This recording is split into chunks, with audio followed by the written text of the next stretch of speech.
جو اپنی بیٹھکوں کے اندر بیٹھے ہوئے ہیں وہ جلد از جلد جلسہ کے اندر پہنچنے کی کوشش کریں.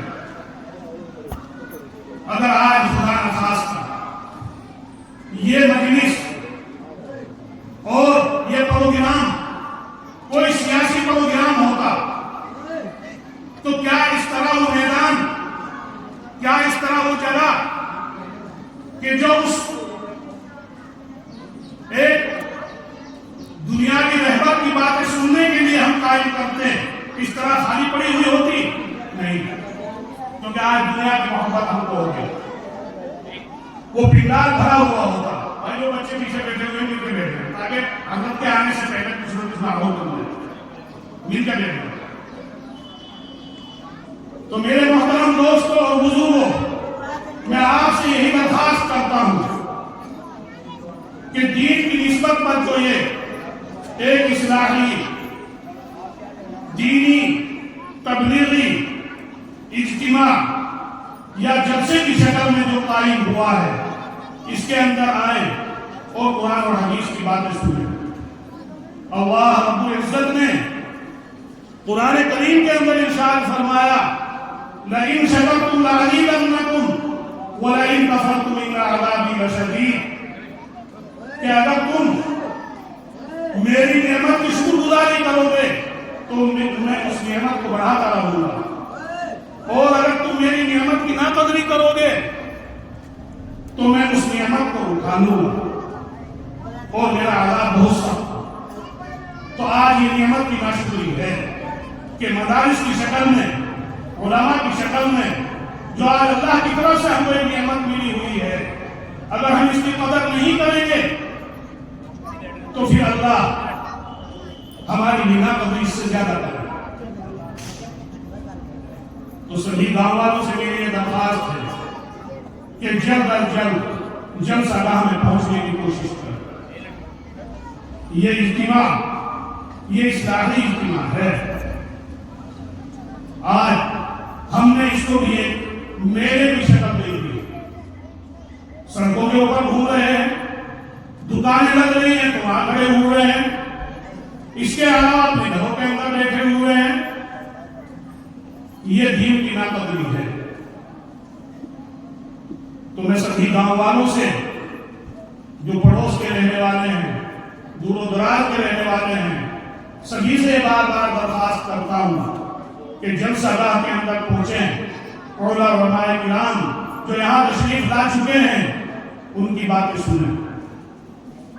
ابھی میں نے آپ حضرات کے سامنے نبی کریم صلی اللہ علیہ وسلم کی حدیث پڑھی.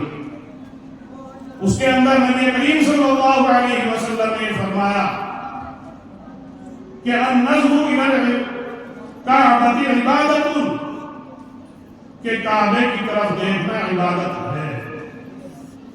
آگے فرمایا والنظر فی المصحف عبادۃ، کہ قرآن کریم کے اندر دیکھنا بھی عبادت ہے. اور یہ مجلس قرآن کی نسبت پر قائم ہے. جہاں قرآن کا دیکھنا عبادت ہے وہیں قرآن کا سننا بھی عبادت ہے. وہیں قرآن کو جو سنانے والے ہیں ان سے محبت رکھنا بھی عبادت ہے. ان کی زیارت کرنا بھی عبادت ہے. ان کی باتیں سن کر اپنے عمل کے اندر لانا یہ بھی ایک عبادت ہے.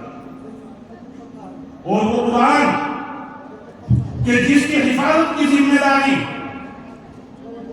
اللہ نے خود لے رکھی ہے، اگر ہم اس سے اپنا جو آج ہمارا تعلق کمزور ہو گیا ہے پختہ کریں گے، مضبوط کریں گے، تو جب اللہ نے قرآن کی حفاظت کی ذمہ داری لے رکھی ہے تو ہماری حفاظت کی ذمہ داری بھی اللہ کے ذمہ ہو گئی ہے.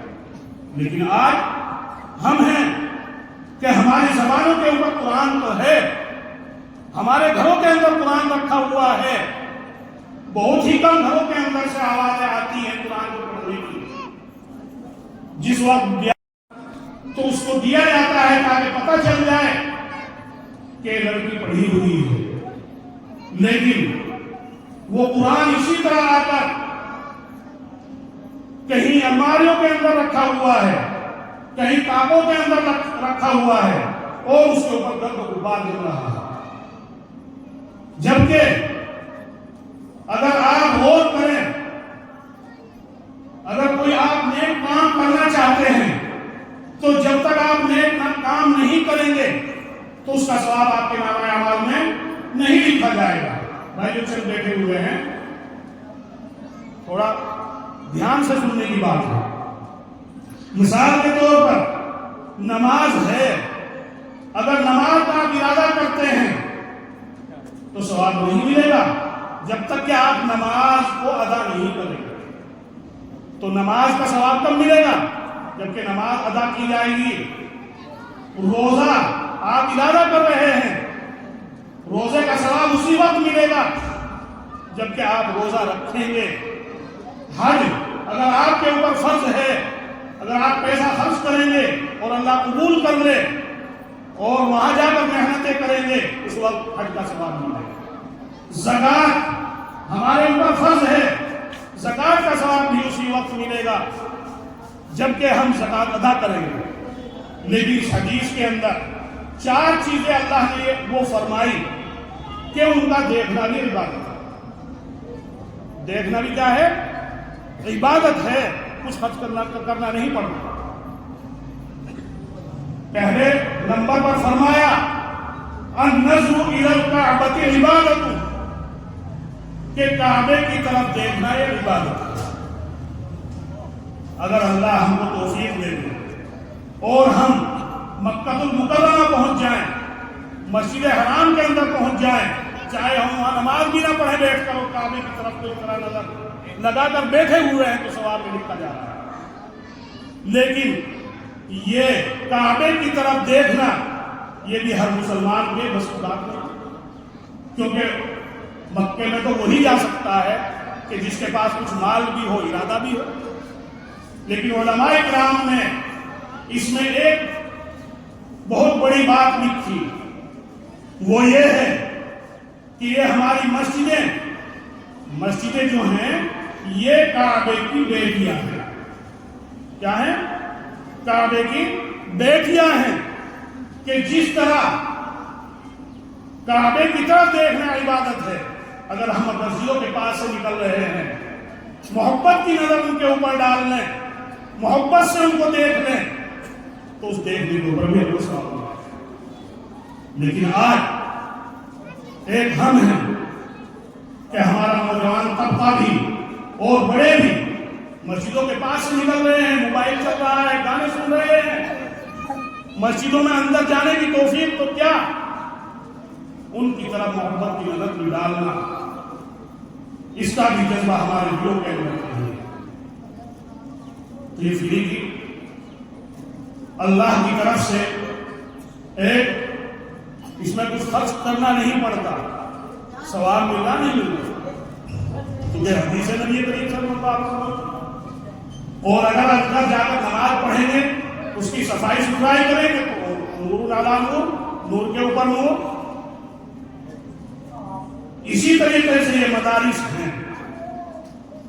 حدیث کے اندر فرمایا کہ النظر فی المصحف عبادت، کہ قرآن کریم کے اندر دیکھنا بھی عبادت ہے۔ قرآن کریم کو دیکھنا بھی کیا ہے؟ عبادت ہے۔ تو آپ یہ بتلائیے کہ قرآن کریم کو پڑھنے والے، قرآن کریم کو پڑھانے والے، وہ آپ کو کہاں ملیں گے؟ مدرسے کے اندر ملیں گے یا مسجد کے اندر ملیں گے؟ بیٹھکوں کے اندر یا گھروں کے اندر تھوڑا ہی ملیں گے۔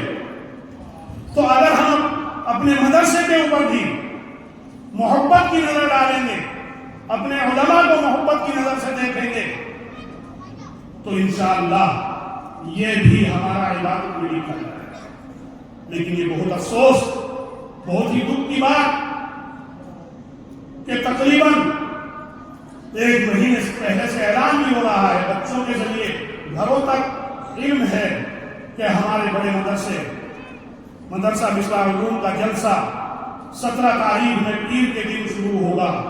علماء کرام آئیں گے اور وہاں دین کی باتیں سنانے کے لیے آپ سب کو آنا ہے۔ لیکن افسوس کی بات، تو میں فرما رہا تھا